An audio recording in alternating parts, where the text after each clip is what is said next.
Radhe Radhe students, welcome to NS classes. Today we are solving some important question based on chapter first real number. First question है students आपका find the HCF and LCM of 480 and 720 using the prime factorization method. हमें ये दो number given है, इन दोनों numbers का हमें HCF भी फाइंड आउट करना है और LCM भी कौन से मेथड से, प्राइम फैक्टराइजेशन मेथड से। ठीक है, तो सबसे पहले हम दोनों नंबर्स के क्या बनाएंगे, प्राइम फैक्टर बनाएंगे, फिर हम HCF और LCM फाइंड आउट करेंगे। सबसे पहले 480 के बनाते हैं। देखिए यूनिट डिजिट इवन नंबर है, 0 है तो ये 2 पे जाएगा, 2 2 जा 4, 2 4 जा 8 एंड 0। ठीक है, 2 0 0 अगेन से फिर 2 पे, 2 1 जा 2, 2 2 जा 4 0, फिर 2 पे जाएगा, 2 6 जा 12 0, यहाँ पे 2 3 जा 6 और 0, फिर अगेन से 2 पे, 2 15 जा 30। अब ये देखिए 3 पे जाएगा, 3 5 जा 15 और 5 1 जा 5। ठीक है, सो द फैक्टर ऑफ 480 के फैक्टर हम क्या लिख सकते हैं, प्राइम फैक्टर। देखिए 2 कितने टाइम्स रिपीट हो रहा है, 1 2 3 4 5। ठीक है, तो इट्स मीन 2 रेज्ड 5 लिख सकते हैं। क्लियर, और 3 और 5 वन टाइम है तो इंटू 3 लिख लेते हैं, इंटू क्या लिख लेते हैं, 5 लिख लेते हैं। Clear, now 720 prime factor of 720, unit digit 0 है तो इट्स मीन्स ये 2 पे जाएगा, 2 3 जा 6, यहाँ पे 1 बचा 12 बन गया, 2 6 जा 12 और 0। ठीक है, अगेन से 2 पे, 2 1 जा 2, 1 बचा 16 बन गया, 2 8 जा 16 0, फिर 2 पे, 2 9 जा 18 0, अगेन से 2 पे, 2 4 जा 8, 1 बचा 10 बन गया, 2 5 जा 10। अब देखिए 4 और 5 9 होता है तो 9 मीन्स 3 पे जो है 9 डिवाइड होगा तो ये 3 पे डिवाइड होगा, 3 1 जा 3, 3 5 जा 15। 3 का जो डिविजिबिलिटी टेस्ट होता है students, if sum of all digits divided by 3 then it is divided by, that number is divided by 3। ठीक है, तो यहाँ पे हमने क्या किया, 4 + 5 9, 9 3 पे जाता है तो इट्स मीन्स 45 भी 3 से डिविजिबल होगा। क्लियर, अब देखिए 3 5 जा 15 एंड 5 1 जा 5। तो यहाँ पे अगर हम 720 के प्राइम फैक्टर की बात करें तो यहाँ पे देखिए 2 कितने टाइम्स रिपीट हो रहा है, 1 2 3 4, तो 2 की पावर क्या आ गई यहाँ पे 4, इंटू 3 की पावर 3 2 टाइम्स आ रहा है। ठीक है, तो 3 रेज्ड 2 इंटू 5 हमारे पास कितने टाइम आ रहा है, 1 टाइम। क्लियर, अब हमने पता क्या करना है, HCF और LCM। तो HCF सबसे पहले, HCF क्या होता है, smallest power of each common factor. ठीक है, स्मॉलेस्ट पावर लेनी है और सिर्फ कॉमन फैक्टर की। ठीक है, जैसे यहाँ पे देखिए कॉमन हमारे पास एक तो 2 है और एक 3 है और 5 भी कॉमन है, पर यहाँ पे हमें स्मॉलेस्ट पावर चूज करनी है। जैसे यहाँ पे 2 रेज्ड 4 है, ये 2 रेज्ड 5 है तो स्मॉलेस्ट 2 रेज्ड 4 है। ठीक है, यहाँ पे 3 है और यहाँ पे 3 रेज्ड 2 है तो स्मॉलेस्ट पावर क्या है, 3। ठीक है, 5 की पावर दोनों वन टाइम ही है 5 तो यहाँ पे 5 ले लेंगे। HCF smallest power of each common factor, ये चीज ध्यान में रखना। अब इसे मल्टीप्लाई कर देंगे, 2 को 4 टाइम्स करेंगे, 2 2 जा 4, 4 2 जा 8, 8 2 जा 16, 16 5 जा 80, 83 जा 240। ठीक है, HCF हमारे पास क्या आ गया, 240 आ गया। क्लियर, अब देखिए LCM क्या होता है। HCF में हमने स्मॉलेस्ट पावर लेनी थी सिर्फ कॉमन फैक्टर की, बट LCM में हमने जो है हाईएस्ट पावर लेनी है। ठीक है, each common and uncommon factor की, इसमें कॉमन फैक्टर की भी और अनकॉमन फैक्टर भी आएगा। ठीक है, फिलहाल इस क्वेश्चन में अपने पास जो प्राइम फैक्टर आए हैं तीनों के तीनों ही कॉमन है। ठीक है, अगर कोई अनकॉमन नंबर हो तो वो भी हमने LCM में लेना है, इंक्लूड करना है। हाईएस्ट पावर तो देखिए 2 रेज्ड 5, 2 रेज्ड 4, तो हाईएस्ट क्या है, 2 रेज्ड 5 इंटू 3, और यहाँ पे 3 रेज्ड 2 तो हाईएस्ट पावर लेंगे, और 5 दोनों में सेम है, वन टाइम है तो 5 ले लिया। तो यहाँ पे देखिए 2 को हमने 5 टाइम्स मल्टीप्लाई करना है, 2 2 जा 4, 4 2 जा 8, 8 2 जा 16, 16 2 जा 32। ठीक है, 32 यहाँ पे क्या बना 32, और ये 3 3 जा 9 इंटू 5। ठीक है, 32 को हम 5 से मल्टीप्लाई कर ले, 5 2 जा 10, 5 3 जा 15 और 1 16। अब देखिए 9 से मल्टीप्लाई कर लेते हैं तो ये होता है हमारे पास 16 9 जा 144 और ये 0, तो यहाँ पे 144 0 हमारे पास क्या आ गया, एलसीएम आ गया गिवन नंबर्स का। क्लियर, ये चीज आपको ध्यान में रखनी है स्टूडेंट्स कि जब हम एचसीएफ निकालेंगे तो हमने जो है स्मॉलेस्ट पावर लेनी है और सिर्फ कॉमन फैक्टर की, ठीक है, कॉमन फैक्टर होना चाहिए। और एलसीएम में हम हाईएस्ट पावर लेंगे कॉमन की, ठीक है, कॉमन फैक्टर और अनकॉमन दोनों की।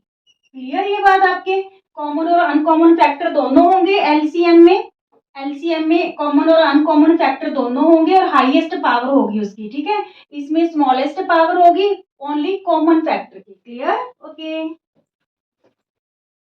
Students, second most important question रहेगा prove that √3 is an irrational number. यहाँ पे वैल्यू चेंज होके आ सकती है, √3 की जगह √2, √5, √7, √11 ऐसा कोई भी नंबर देके आपको वो क्वेश्चन पुट कर सकता है कि प्रूव कीजिए ये इरेशनल नंबर है। ये मोस्ट इंपॉर्टेंट क्वेश्चन रहेगा इस टाइप का। तो देखिए इसको कैसे करेंगे। सबसे पहले हम √3 को एक रैशनल नंबर है जो लेट कर लेंगे। Let √3 is a rational number, is a rational number which can be written, which can be written in P by Q form where Q is not equal to 0, Q 0 के equal नहीं होगा। And P and Q are co-prime numbers, and P and Q both are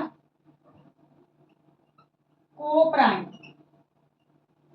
co-prime numbers कौन से होते हैं, जिनका 1 के अलावा कोई भी कॉमन फैक्टर नहीं होता, ठीक है। ये लाइन लिखनी जरूरी है कि P and Q both are coprime है, क्योंकि इसी को बेस मान के हम ये चीज शो करेंगे कि जो हमने रैशनल शो इसको लेट किया है वो एक्चुअल में रैशनल नंबर है ही नहीं, ठीक है। Both are coprime, coprime number समझ आ गया, जो दो नंबर जिनमें 1 के अलावा कोई कॉमन फैक्टर नहीं होता। क्लियर, क्योंकि यहाँ पे हमने √3 को रैशनल नंबर लेट किया है तो इट्स मीन्स हम √3 को किस फॉर्म में लिख सकते हैं, P/Q फॉर्म में। तो यहाँ पे हम क्या करेंगे, squaring both side, squaring both sides. तो यहाँ पे देखिए √3 का square equal to P/Q whole का स्क्वायर। तो ये स्क्वायर से रूट कैंसिल हो गया, 3 यहाँ पे आया P स्क्वायर अपॉन में Q स्क्वायर। तो यहाँ पे ये इंटरचेंज कर दे वैल्यू, 3Q स्क्वायर इधर आ जाएगा, 3 यहाँ ले आते हैं तो Q स्क्वायर इक्वल टू क्या आ गया, P स्क्वायर अपॉन में 3। P स्क्वायर अपॉन 3 मीन्स क्या हुआ कि जो P स्क्वायर है वो डिविजिबल है 3 से, ठीक है। P square is divisible by 3, divisible by 3, so P is also divisible by 3। ये आपकी एक थ्योरम है कि if a number is divisible by any number तो its square is also divisible by that number, ठीक है। P square is divisible by 3 then P is also divisible by 3, ठीक है। मीन्स 3 है जो वो P का क्या हो गया, फैक्टर हो गया। अब हम क्या करें, देखिए जो लेट P को हम 2C लेट कर लेते हैं, where C is an integer, where C is an integer। Clear, तो यहाँ पे P को हमने क्या लेट किया, 2C, सॉरी यहाँ पे 2C नहीं, क्योंकि हम √3 प्रूव कर रहे हैं रैशनल नंबर इरेशनल है। तो अगर यहाँ पे √3 है तो हम इसको P को क्या लेट करेंगे, 3C लेट करेंगे, ठीक है। अगर यही वैल्यू √2 होती तो हम 2C लेट करते, ठीक है। तो यहाँ पे क्योंकि हम √3 है जो उसे रैशनल शो कर रहे हैं तो P को हम क्या लेट करेंगे, 3C लेट करेंगे, वेयर जो C है वो क्या है, एक इंटीजर है। अब देखिए यहाँ पे Q square, putting the value of P in equation 1, तो यहाँ पे Q स्क्वेयर P की वैल्यू क्या भर दे, 3C का स्क्वायर अपॉन में 3, ठीक है। तो यहाँ पे देखिए next step, Q square equal to, जब 3C का स्क्वायर करेंगे 3 3 जा 9C स्क्वायर अपॉन में हमारे पास क्या है 3, तो ये 3 3 जा 9 कैंसिल हो गया। क्यू स्क्वेयर की वैल्यू हमारे पास क्या आई, 3c²।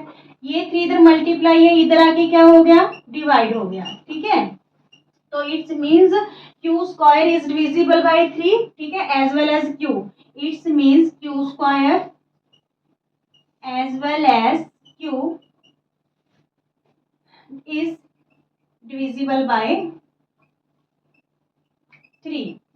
ठीक है, अब यहाँ पे जो इक्वेशन नंबर 2 है और इक्वेशन नंबर 1 है, इससे हम क्या जो है ऑब्जर्व करते हैं कि जो P है और Q है बोथ आर डिविजिबल बाय 3। हमने क्या लेट किया था कि both are coprime, means इनका 1 के अलावा कोई कॉमन फैक्टर नहीं है, पर यहाँ पे 3 क्या आ रहा है, कॉमन फैक्टर आ रहा है। ये कॉन्ट्राडिक्शन क्यों अराइज हो रही है, क्योंकि हमने स्टार्टिंग में ही अजम्पशन है जो वो रॉन्ग ले लिया था कि √3 एक रैशनल नंबर है।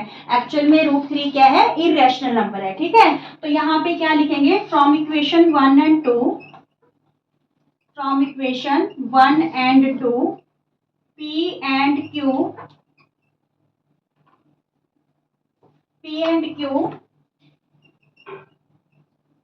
both 3 as common factor,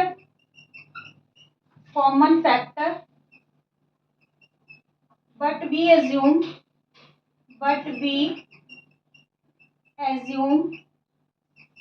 both numbers are co-prime. ठीक है, this contradiction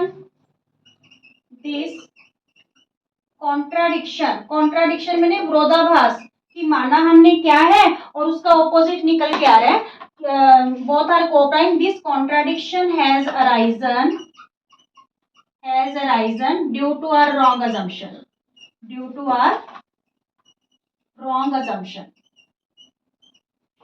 ठीक है, wrong assumption. So √3 is an irrational number. Clear? एक बार फिर देख लीजिए, हमने √3 को रैशनल नंबर लेट कर लिया जिसे हम P बाई Q फॉर्म में लिख सकते हैं, where Q is not equal to 0 and P and Q both are coprime, means इनका 1 के अलावा कोई कॉमन फैक्टर नहीं है। तो हमने क्या किया, √3 को P अपॉन Q फॉर्म में ले लिया, स्क्वेयरिंग बोथ साइड कर दी, ये स्क्वायर से रूट कैंसिल, 3 आ गया, P square upon Q square, values interchange कर दी, यहाँ पे Q स्क्वेयर, यहाँ पे 3 आ गया, मीन्स P स्क्वेयर अपॉन में 3, तो it's means 3 is a factor of P square as well as P। ठीक है, फिर हमने क्या किया, P को 3C लेट कर लिया। ठीक है, जो भी रूट का नंबर होगा, वैल्यू होगी, उसी के अकॉर्डिंग यहाँ पे हमने लेना है। अगर यहाँ पे √2 होता तो हम 2C लेट करते, √5 होता तो 5C लेट करते। क्लियर?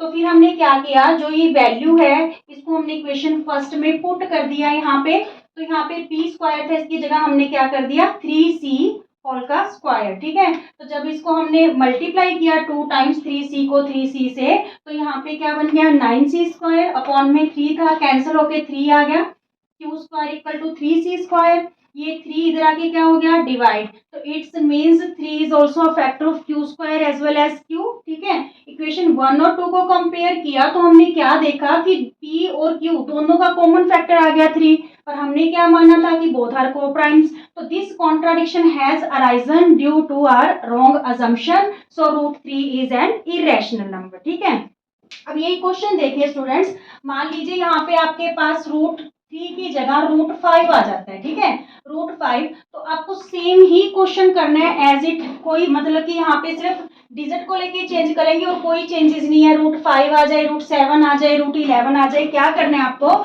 यहाँ पे √3 की जगह हम क्या कर देंगे, √5 कर देंगे। ठीक है, √5 कर देंगे, सारा सेम। ठीक है, यहाँ पे भी 3 की जगह क्या कर देंगे, √5। ठीक है, यहाँ पे भी क्या हो जाएगा, 3 की जगह √5। ठीक है, यहाँ पे 3 की जगह क्या आ जाएगा, 5 आ जाएगा। सिमिलरली यहाँ पे भी 3 की जगह क्या आ जाएगा, 5। ठीक है, यानी 3 को रिप्लेस करके क्या लिखना है हमने, 5, क्योंकि हम √5 यहाँ पे प्रूव करने जा रहे हैं, 3 की जगह क्या लिख दें, 5। ठीक है, यहाँ पे भी क्या हो जाएगा, 5C का स्क्वायर, समझ आ रहा है। ठीक है, 3 की जगह सिर्फ 5 ही लिखा जा रहा है। अब देखिए 5C का स्क्वायर करेंगे तो यहाँ पे इस वैल्यू में क्या आ जाएगा हमारे पास, 5 5 जा 20, C स्क्वायर अपॉन में यहाँ पे 3 है ना, 3 की जगह क्या लिखेंगे हम, 5, क्योंकि हम रूट 5 को शो कर रहे हैं, तो यहाँ पे हमने 5 ले लिया, 5 5 जा 25, तो यहाँ पे Q square equal to 5c square हो गया। ये 5 इधर आके क्या हो जाएगा, डिवाइड हो जाएगा, ठीक है। तो यहाँ पे 3 की जगह आपको 5 लगाना है, सारा सम सेम रहेगा, एज इट ही करना है, क्योंकि वो कोई भी वैल्यू है जो आपसे दे के क्वेश्चन पूछ सकते हैं कि इसको इरेशनल नंबर शो करो। क्लियर, चाहे रूट 7 हो, रूट 11 हो, रूट 2 हो, रूट 3 हो, रूट 5 हो, सेम ही प्रोसेस चलेगी। Let root 5 is a rational number which can be written in p by q form where q is not equal to 0 and both p and q are coprime, ठीक है। Root 5 equal to p upon q ले लेंगे, squaring both side करेंगे, root 5 का square equal to p upon q whole का square. Clear, square से root cancel होगा, 5 आ गया, p square upon q square, यहाँ पे देखिए q स्क्वायर इधर आ गया और 5 यहाँ लिया है। क्लियर, अब इट्स मीन जो p स्क्वायर है is divisible by 5 as well as p is also divisible by 5। फिर हमने p को 5c लेट कर लिया, ठीक है। तो q स्क्वायर इक्वल टू, यहाँ पे ये वैल्यू हमने इक्वेशन 1 में पुट की p की जगह पे, तो 5c का स्क्वायर हो गया, क्योंकि ये p स्क्वायर था, p की वैल्यू 5c है, तो इसका स्क्वायर हो गया, अपॉन में क्या है हमारे पास 5, अपॉन में क्या है 5 है, ठीक है। तो ये 5 5 25c स्क्वायर अपॉन में 5 कैंसिल होके 5 आ गया, q square equal to 5c square, ये 5 इधर आके डिवाइड हुआ, q square as well as q divisible by 5, ठीक है। इट्स मीन्स दोनों का कॉमन फैक्टर q का भी और p का भी क्या हो गया 5, पर हमने माना था को-प्राइम है, तो ये जो कॉन्ट्राडिक्शन अराइजन हुई है क्योंकि हमने रॉन्ग अजम्पशन की थी कि रूट 5 एक रैशनल नंबर है, so root 5 is irrational number. Clear, इसी टाइप से आपको हर नंबर है जो कोई भी नंबर पुट करे, इसी टाइप से आपको उसको प्रूव करना है। क्लियर,